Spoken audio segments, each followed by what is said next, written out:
धूप पानी और ऐसे वर्षा में खड़ा रहता है और आज तक उसमें जंग नहीं लगता।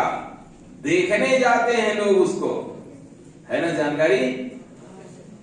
जो संसार उस समय जानता ही नहीं था। दुनिया के, यूरोप के, अमेरिका के कहीं के लोग लौह इस्पात बनाने का, लौह के बारे में कुछ नहीं जानते थे।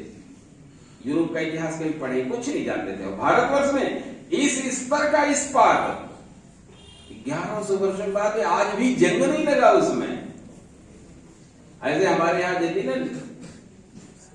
अष्ट धातुओं की मूर्तियां बनती थी, प्राचीन काल से चली आ रही है। 8 प्रकार की धातुएं किस अनुपात में, कितने टेम्परेचर में उनको मिलाया जाए आपस में कि वो एक धातु बन जाए। ये सरल नहीं है कि 8 प्रकार की, जिनका सबका अलग अलग मेल्टिंग पॉइंट होता है। हर धातु की अलग अलग अपनी अपनी एक क्वालिटी है। दूसरे के साथ उसके जो कण होते ना, वो आपस में ऐसे जुड़ नहीं सकते, कभी मिल नहीं सकते। आज भी दुनिया के वैज्ञानिक ये सब मिला नहीं पाते कि 8 प्रकार की धातुओं को मिला लें। और ये अष्टधातु मूर्तियां बनती कब थी? हजारों वर्ष पहले भारतवर्ष में हमारे पूर्वज बना रहे हैं। ये उपलब्धि है हमारे पूर्वजों की, हमको भी कुछ करके दिखाना है। ये उपलब्धियां इसलिए याद कराई जा रही है कि हम उनके वंशज हैं। ये अंतर है, विशेष है हमारे इस विद्यालय में, विद्या भारती के सरस्वती विद्या मंदिरों में, बाकी में, कि हमको हमारे अपने पूर्वजों पर, अपनी उपलब्धियों पर गर्व करना है और खुद कुछ करके संसार को दिखाना है। बाकी में कई जगह हो सकता है कि पढ़ाई तो पढ़ाते हैं, सब कुछ रहते हैं, पर वो जो स्वाभिमान और जो गौरव जगाना है वो वहां नहीं रहता है। ये एक खास विशेषता है हमारी, जो आप सब लोगों को बार बार स्मरण करना चाहिए। और हम वो कर सकते हैं। हमारे पूर्वजों ने बहुत ताजा ताजा अभी इस आधुनिक कालखंड में भी हमारे लोगों ने किया है। जगदीश चंद्र बसु का नाम सुनते होंगे, जेसी बोस का। उनकी माँ छोटे में एक बार शाम को कैसे प्रेरणा कैसे मिलती, काम कहां मिलेंगे, आपको दिखाई कहां देगा कि मुझे कुछ करना है। आप भी देखना चाहोगे, कुछ करना चाहोगे, तो हमारे इसी समाज में, इसी सृष्टि में हमको इतना मिलेगा करने को, क्या आपको लगेगा कि अरे, और लगोगे उसमें तो कर भी सकोगे। तो जगदीश चंद्र बसु अपना छोटी अवस्था में है और मां शाम को ऐसे संध्या बंदन के बाद खाना बनाने में लग गई और ये जाकर के एक फूल तोड़ लाया सूर्य डूबने के बाद। तो मां ने डांटा, अरे तुमने ये पुष्प तोड़ लिया वहां से, और सूरज डूबने के बाद जब अब ये पेड़ पौधे सोने जा रहे थे, सोते हैं, और तुमने उसके फूल तोड़ लिए, उसको पीड़ा हुई होगी, तुम क्यों तोड़ लिए? डांटा उसको कि रात में फूल नहीं तोड़ते। क्यों नहीं तोड़ते? अरे उनको दर्द होता है, वो भी जैसे तुम सोते हो वैसे ये पौधे भी सो जाते हैं, और तुमने तोड़ के उनकी निद्रा तोड़ दी और तोड़ लिया तो उनको दर्द हुआ होगा। अरे माँ ऐसे भी होता है? हाँ ऐसे ही होता है, इनमें भी जीवन होता है, ये भी सांसें लेते हैं, ये भी बड़े होते हैं। बच्चे को उस समय अब लगा कि अरे अच्छा ये पेड़, इसमें भी जीवन होता है।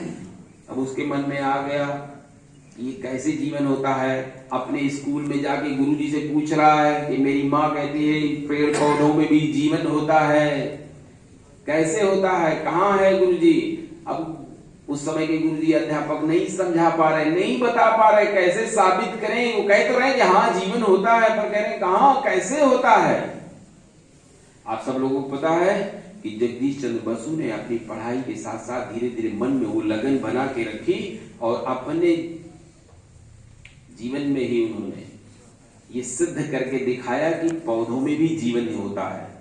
क्रेस्कोग्राफ करके एक पद्धति से उन्होंने क्या किया, दुनिया के वैज्ञानिकों के सामने उसको सिद्ध करके दिखाया कि देखिए इसमें जीवन ऐसे होता है। पढ़े ना आप लोग? तो जगदीश चंद्र बसु अभी बहुत साल नहीं हुए, अभी 100-150 साल की बात है। कितना हो गया? इनको 100-150 ज्यादा लगता होगा, इसलिए सन 1800 की बात है।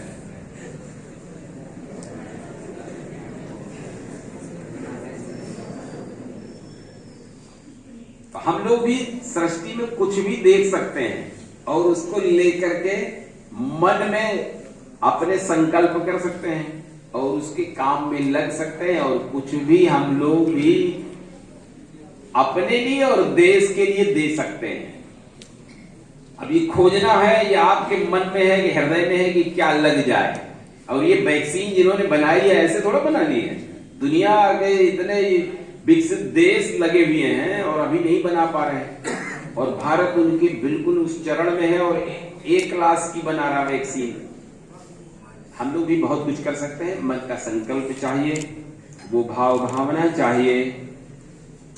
इतनी ही बातें कुछ आप सबको स्मरण कराता हुआ, आपके यशस्वी जीवन की कामना करता हुआ, और जिन भैया बहनों को अभी ये पुरस्कार अभी नहीं मिला है, ये उनके लिए प्रेरणा है कि हो सकता है थोड़ा सा मूल्यांकन आत्म परीक्षण होना चाहिए कि हो सकता है कि मेरे परिश्रम में, मेरे लगन में, मेरे संकल्प में कुछ अभी कमी रह गई होगी। इस वजह से हो सकता मैं वो स्थान नहीं पाया, तो मुझे अपना परिश्रम, अपनी लगन, अपनी एकाग्रता और बढ़ानी पड़ेगी।